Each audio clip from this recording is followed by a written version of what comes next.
গতকালকে সময়টা খারাপ গেছে বলতে আপনার কালকে সকালের থেকে শুরু করে একদম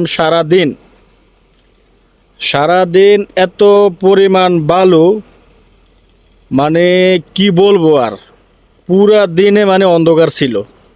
আর আজকে একটু দেখাই, আজকে এই দেখেন, গাড়িতে দেখলে বুঝবেন, মানে এই যে বৃষ্টির ফুটা, মানে অত বৃষ্টি না, সীমিত আর কি, মানে সিটা সিটা বৃষ্টি পড়ে। তো আজকের আবহাওয়া অনেকটাই ভালো, সিটা সিটা বৃষ্টি পড়তেছে। আর দোকানের সামনে এত পরিমাণ মানে বালু, আর হাওয়ায় মনে করেন সব ধরনের কাঁচরা, ময়লা সব একদম দোকানের সামনে আনি পালাইছে। সকালবেলা একটু দেখানোর চেষ্টা করি, একটু ঝাড়ু দেওয়ার চেষ্টা করছিলাম, তো